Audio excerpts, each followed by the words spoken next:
The air crackled. Static filled the room. A low hum vibrated through the floor.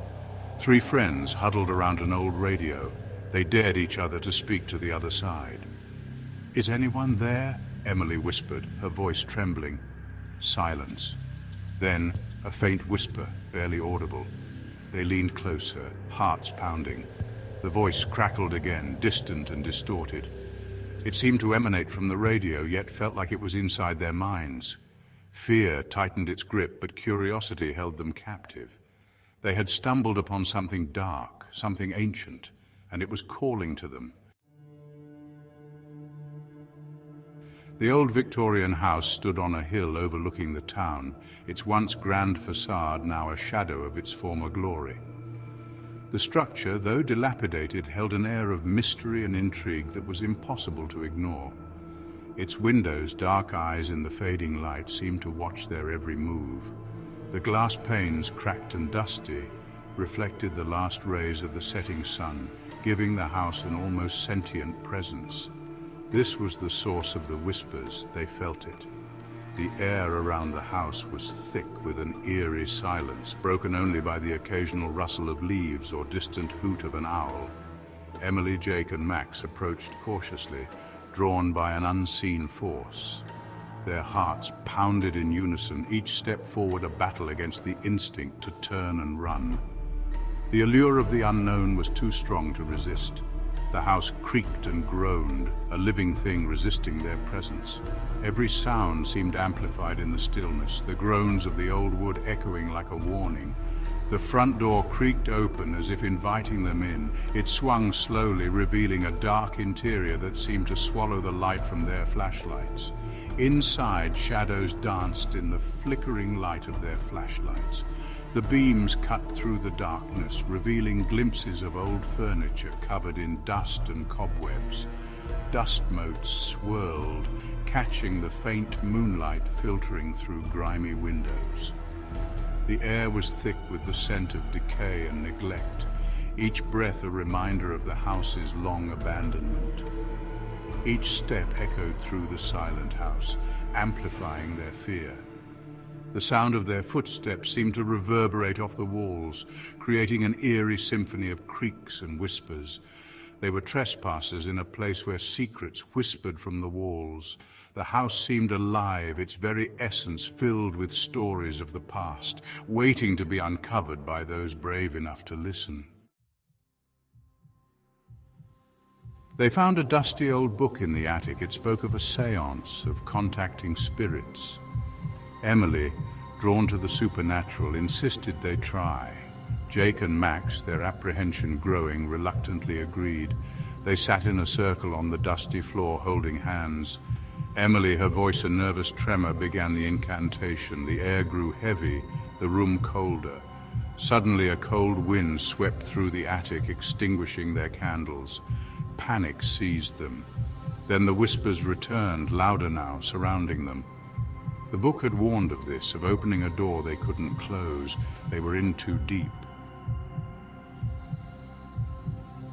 That night, Emily woke with a start. A voice, soft and alluring, whispered her name.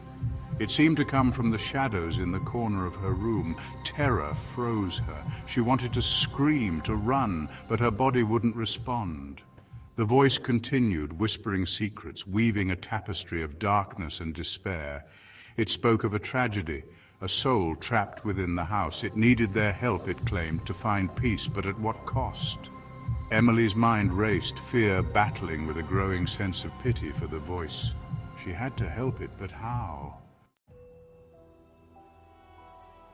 Section 5, The Attic's Secret. Driven by the whispers and Emily's recurring nightmares, they felt an unshakable urge to return to the attic. The eerie feeling that something was left unresolved gnawed at them, compelling them to face the darkness once more. They meticulously searched for clues, hoping to find anything that could explain the mysterious voice and the tragic story it seemed to be telling. Every creak of the floorboards and every shadow seemed to hold a secret. After hours of searching, they discovered a loose floorboard. With bated breath, they lifted it to reveal a hidden compartment beneath the dusty planks. Inside the compartment lay an old diary, its pages brittle with age and filled with the weight of untold stories. The diary belonged to a young woman named Anya, who had once lived in the house many years ago. Her portrait, found alongside the diary, showed a face full of hope and dreams. Anya's diary was filled with entries about her deep love for a man, a love that was strictly forbidden by her family. The letters and notes spoke of secret meetings and whispered promises. As they read further, they uncovered tales of betrayal and heartbreak.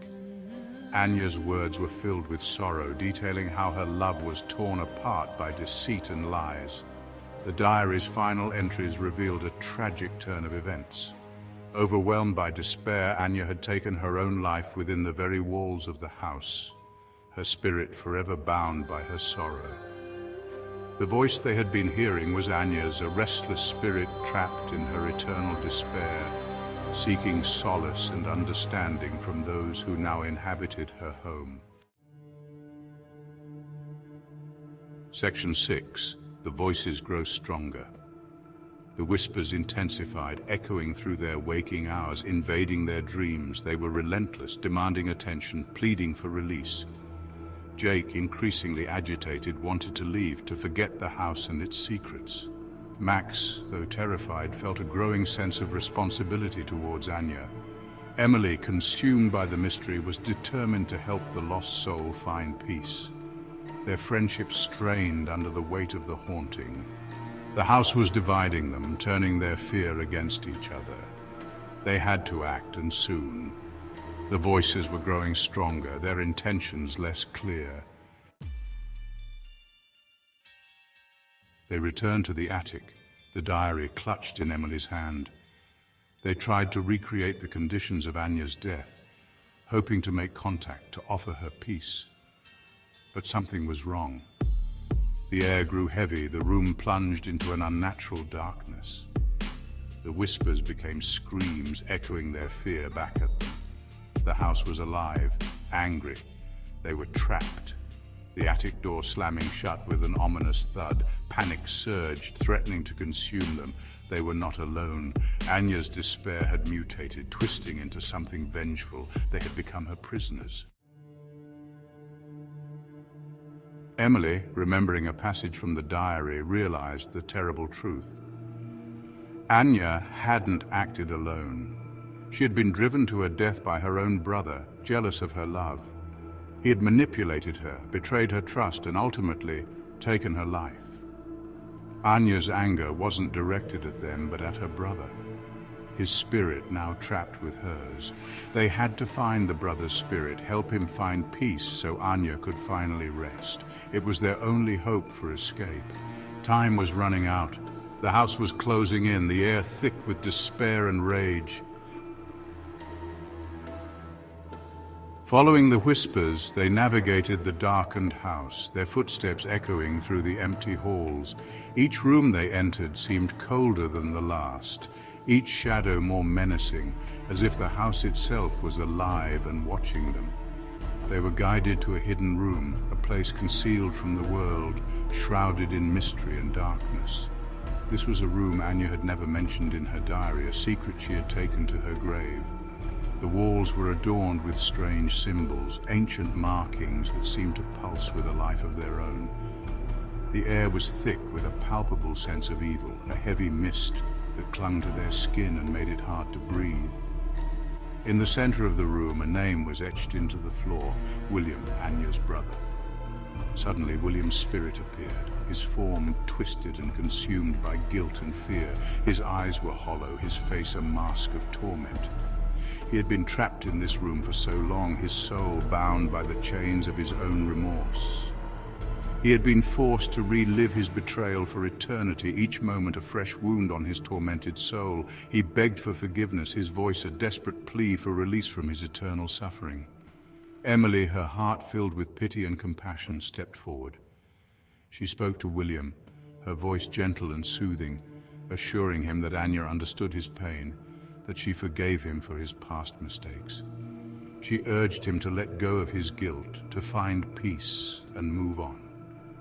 Slowly, the torment in William's eyes began to fade, replaced by a sense of calm and relief. His spirit, once bound by chains of regret, began to ascend, finally finding the peace he had longed for. As Emily spoke, a light filled the room, driving back the shadows. William's tortured form shimmered, then faded, leaving behind a sense of peace and release. The house sighed, its anger dissipating. The whispers ceased, replaced by a profound silence. The air felt lighter, the oppressive weight lifted. Anya was gone, finally at peace. They escaped the house as dawn broke, forever changed by their encounter. The phantom voices were silent, but their echoes lingered, a chilling reminder of the secrets that lie hidden in the shadows. Some doors once opened can never be truly closed, and some voices once heard can never be unheard.